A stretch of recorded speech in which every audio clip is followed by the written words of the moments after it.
নমস্কাৰ গাইজ, আপোনালোকে মন কৰিছেনে বাৰু লাইফ উইথ আস্থা মিনি ব্লগ চেলেঞ্জৰ আজি 12 নম্বৰটো মিনি ব্লগ মানে মই ডেইলি মিনি ব্লগ দিব পাৰিছোঁগৈ আৰু আপোনালোকৰ আশীৰ্বাদত আৰু আপোনালোকে বহুত বেছি মৰম দি গৈছে মোৰ এই মিনি ব্লগ চিৰিজটোত আৰু এতিয়াৰ দৰে যাতে আপোনালোকে এই 50 ডে চেলেঞ্জটো একদম 50 ডেজলৈকে মৰম দি যায় তাৰে মই সদায় আপোনালোকৰ পৰা আশা কৰি থাকিম।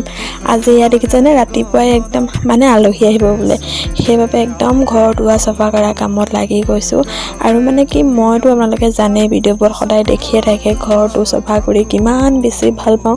যদিও আমাৰ ঘৰটো বহুত ডাঙৰ নহয় বা পকা নহয়, কিন্তু আচলতে কেঁচা ঘৰটোৱে চফা কৰি বেছি ভাল লাগে বা চিজিল কৰি বেছি ভাল লাগে নহয় জানো।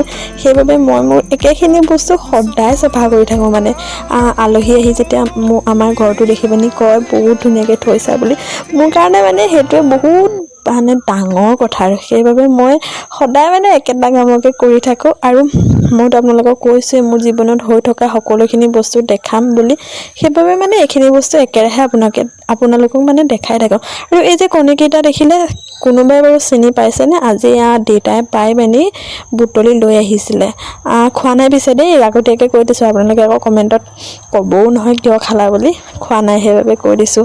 তাৰপৰা আল্লা চাল্লা ধুনীয়াকৈ জাপি আছোঁ আৰু আপোনালোকে মানে ভিউজটো মোক কিছুমান ভিডিঅ'ত ধুনীয়াকৈ আহে, কিন্তু আপোনালোকে মোক কোনেও ফ'ল'ও নকৰে, ছাবস্ক্ৰাইবো নকৰে। ফ'ল' আৰু ছাবস্ক্ৰাইব কৰি যাব, তেতিয়া মোৰ ভাল লাগিব ন।